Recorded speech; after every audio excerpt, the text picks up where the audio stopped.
आज का ये शुभ दिन, महाशिवरात्रि का पर्व और सद्गुरु जी की उपस्थिति, मैं चाहूँगी कि पूरा सदन एक बार जोरदार तालियों से आदरणीय सद्गुरु जी का अभिनंदन करे, जिनके आने से दिल्ली में मौसम भी बदल गया और मिजाज भी बदल गया।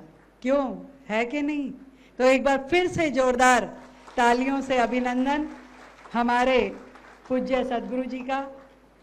और मैं गुरुदेव के साथ बैठ करके उस क्षण को याद कर रही थी जब मैं आदि गुरु आदि देव महादेव की जो मूर्ति सद्गुरु जी के प्रांगण में वहाँ लगी है, और मुझे वो क्षण आज भी याद है जब मैं उस प्रतिमा के सामने खड़ी होकर के जिस भाव से भोले शंकर आकाश की ओर देख रहे हैं, मैंने भी उसी भाव से आकाश की ओर देखा, तो मानो सारी नेगेटिविटी निकल करके एक पॉजिटिव ओरा जो उस पूरे माहौल में था उसे मैंने साक्षात फील किया।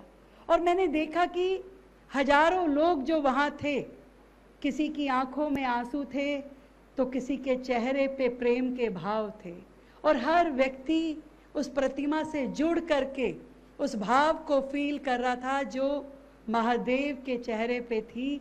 जिस मोक्ष के भाव के साथ महादेव की प्रतिमा वहाँ है, मुझे लगता है कि हम सबको जरूर उस भाव को फील करने के लिए वहाँ जरूर जाना चाहिए। और महादेव का दिन है, शिवरात्रि का दिन है, दिल्ली के लिए एक बड़ी शुरुआत। बधाई देती हूँ हमारे मंत्री कपिल मिश्रा जी को, हमारे कल्चरल मिनिस्टर हैं आप, और सुनील अंचपक्का जी जो एमडी हैं, सीईओ हैं हमारे टूर एंड ट्रैवल डिपार्टमेंट के, जिन साथियों ने मिल करके दिल्ली में टूरिज्म को कैसे और डेवलप किया जाए। ये तो आप सभी मानेंगे कि दिल्ली शहर अपने आप में बहुत हिस्टोरिक है, जहाँ हजारों साल पहले की अनेकों दास्ताएं हमें सुनने को मिलती है, जहाँ जिसका नाम कभी इंद्रप्रस्थ के रूप में जाना जाता था, जो पांडवों के इतिहास से जुड़ा है, तो कभी श्री कृष्ण ने यहाँ पर अपना धुनी जमाई, और कभी हमने मुगलों के शासनकाल की बात सुनी, कभी मराठा शासनकाल की बात सुनी, और फिर उसी समय से जुड़ते हुए हमारे गुरु तेग बहादुर साहब ने जिस तरीके से अपनी शहादत दी वो भी हमने सुना। एक एक कोना जो दिल्ली का है वो अपने आप में एक कहानी कहता है। जहाँ हिस्टोरिकल बिल्डिंग भी हैं तो ऐसी अक्षरधाम जैसी स्पिरिचुअल हेरिटेज भी हमारे पास है, जिनका आर्किटेक्चर अपने आप में लैंडमार्क है, जो पूरे विश्व को ये न्योता देता है कि आइए और आकर के मुझे ज़रूर देखिए। जहाँ दिल्ली की बात जब मैं करती हूँ तो बहुत सारे लोग हमेशा से कुछ हमारे पुराने हिस्टोरिक मॉन्यूमेंट देखने के लिए आते थे। दिल्ली आते थे तो उन्हें लगता था कि लाल किला देख लेते हैं, पुराना किला, हुमायूं टॉम, इस तरह के कुछ डेस्टिनेशन थे जिसे आकर के दिल्ली में लोग देखा करते थे। पर दिल्ली की इसके अलावा जो इमेज है वो कहीं बहुत दिनों तक छिपी रही, जिसे वर्तमान की दिल्ली सरकार चाहती है कि वो देश और दुनिया के सामने आए। विशेष रूप से हमारे रिलीजियस टूरिज्म को हम बढ़ाना चाहते हैं, स्पिरिचुअल टूरिज्म को हम लोगों को दिखाना चाहते हैं। हम सभी जानते हैं कि दिल्ली को लोग एक ट्रांजिट डेस्टिनेशन के रूप में ज़्यादा प्रयोग करते हैं कि भारत आना है तो दिल्ली को ट्रांजिट डेस्टिनेशन के रूप में लीजिए और आगे कहीं और अन्य प्रांत में चले जाइए। पर मैं पूरे देश की जनता को आज इस मंच के माध्यम से कहना चाहती हूँ कि दिल्ली तो भारत का प्रतिबिंब है। वो प्रतिबिंब है जहाँ एक छोटा स्वरूप पूरे भारत का दिखाई देता है, जहाँ हर राज्य के लोग हैं, परंपराएं हैं, यहाँ के तीज त्यौहार जो पूरे देश में मनाए जाते हैं, अलग अलग राज्यों में मनाए जाते हैं, वो दिल्ली में हर एक त्यौहार मनाया जाता है। वो गुजरात हो, वो राजस्थान हो, हरियाणा हो, केरल हो, तमिलनाडु हो, जम्मू कश्मीर हो, असम हो, हर राज्य के त्यौहार हमारे इस छोटे से दिल्ली शहर में मनाए जाते हैं। ऐसा कौन सा राज्य है जिसके लोग यहाँ रहते नहीं हैं? दिल्ली की यही तो खूबसूरती है कि ऐसे प्रेम प्यार के साथ मिल करके रहते हैं, एक दूसरे के त्यौहार मनाते हैं, एक दूसरे के व्यंजन एंजॉय करते हैं। तो दिल्ली की ये खूबसूरती जो यहाँ की हिस्टोरिकल वैल्यू है, उसी तरीके से यहाँ पे स्पिरिचुअल जिस तरीके का हमारा ऑरा है, वो भी देश के लोग, दुनिया के लोग आकर के देखें, ये हमारा मोटिव है। यहाँ पर कितने बड़े बड़े मंदिर हैं, ये हमारा आज का यहाँ जहाँ हम इकट्ठे हुए हैं ये तो है ही, इसके अलावा भी लोटस टेम्पल, बिरला मंदिर, ऐसे अनेकों मंदिर। और जबकि हमारी दिल्ली की जो रिलीजियस वैल्यूज हैं, हम झंडेवाला मंदिर की बात करें, छत्रपुर मंदिर की बात करें, योग माया टेम्पल की बात करें जो श्री कृष्ण जी की बहन का मंदिर है, तो ये सारे मंदिर लाखों लाखों भक्तों के साथ जुड़े हैं। हमारे यहाँ के गुरुद्वारे, शीशगंज गुरुद्वारा, रकाब सिंह गुरुद्वारा, ऐसे उसकी अध्यात्म के साथ जुड़ करके लोगों की भावनाएं जहाँ से जुड़ी हैं, आज भी पूरे विश्व में इन गुरुद्वारों की अपना महत्व है। इसी तरीके से हमारे चर्चेज, हमारे बौद्ध टेम्पल, जैन टेम्पल, मस्जिद, ये सारे के सारे हमारे जितने भी रिलीजियस टेम्पल्स हैं, रिलीजियस इंस्टीट्यूशंस हैं, ये लोगों की आस्था का भी केंद्र हैं। और दुनिया को दिखाने के लिए यहाँ पर एक बहुत बड़ा, मुझे लगता है कि सेक्टर है जिसे लोगों को देखने के लिए आना चाहिए। जब हम काशी विश्वनाथ जी के दर्शन के लिए बनारस जाते हैं, महाकाल के दर्शन के लिए मध्य प्रदेश जाते हैं, तो हम ये सोचते हैं कि दिल्ली में भी लोग आएं, दिल्ली के भी हमारे रिलीजियस इंस्टीट्यूशन, हमारे सभी संस्थानों को वो विजिट करें। और इसके लिए दिल्ली सरकार ने बहुत ही सुंदर 4 नए सर्किट बनाए हैं, जिसके साथ पूरे देश के लोग या यहाँ आने वाला हर एक टूरिस्ट जो है, उन सेक्टर्स को, उन सर्किट्स को विजिट करके अपने आप को दिल्ली की आत्मा के साथ जोड़ सकता है।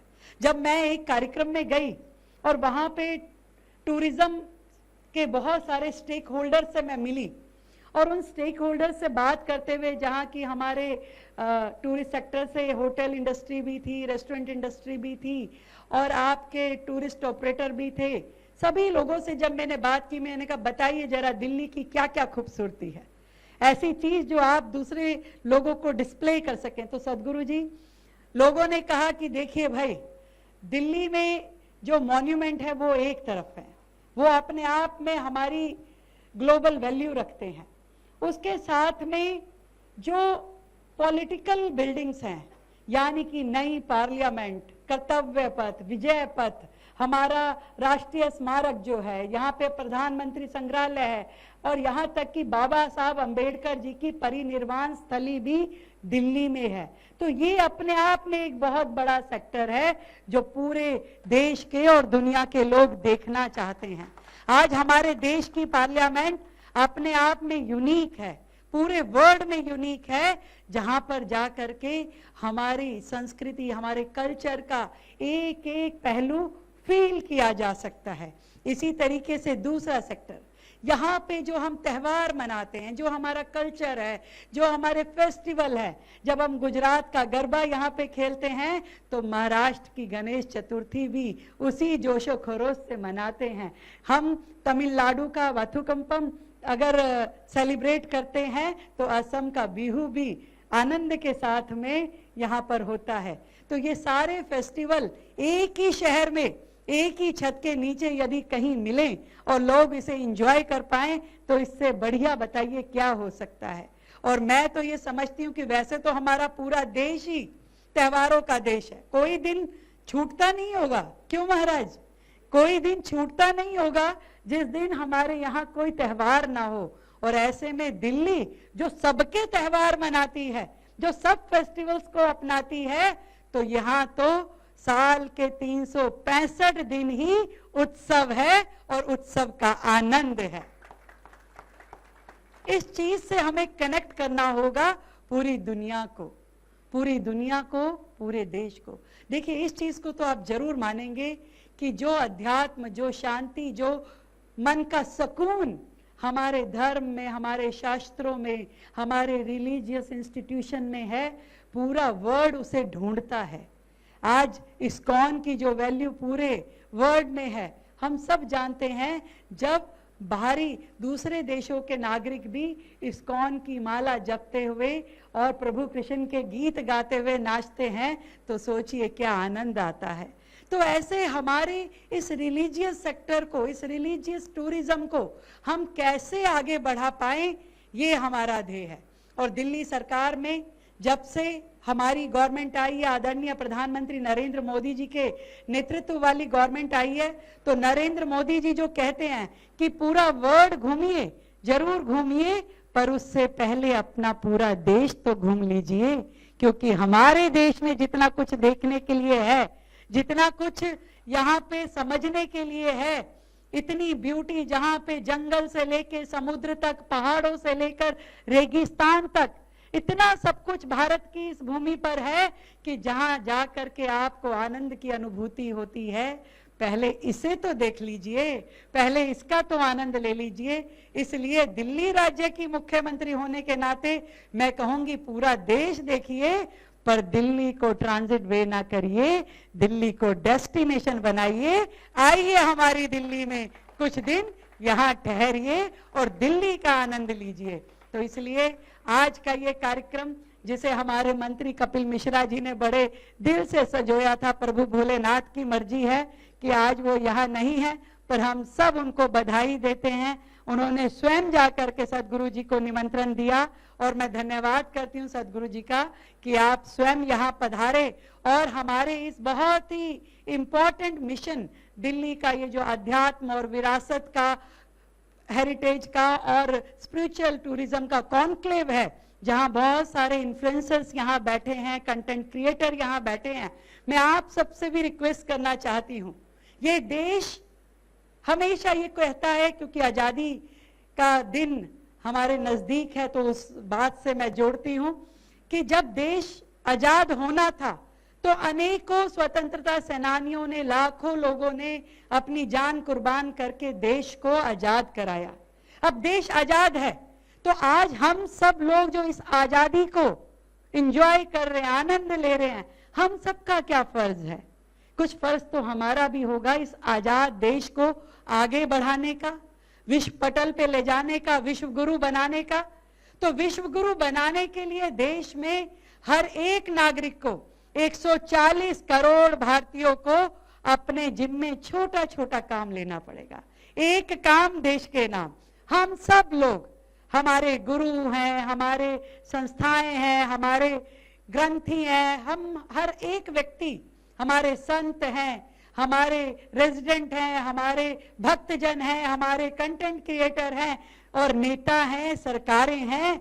हर व्यक्ति को ये सोचना होगा कि मैं अपने देश के लिए क्या कर सकता हूं, और उस दिशा में जब हम सोचेंगे तो जरूर ये मानेंगे कि देश की पॉजिटिव चीजें जन जन तक पहुंचे। हमारे देश का ये जो पॉजिटिव ऑरा है, ये जो प्रतिबिंब है, ये लोगों तक पहुंचे। वर्षों तक हमारे देश की नेगेटिव चीजें दुनिया में पहुंचाई गई, पर ये देश कितना पॉजिटिव है, एक सूत्र में बंधा है। इतने सारे मोती, अलग अलग भाषाएं, अलग अलग कल्चर, अलग अलग पहनावा, फिर भी एक माला में जुड़े हैं। ये 140 करोड़ भारतीयों की ताकत, इस ताकत को विश्व को दिखाना है।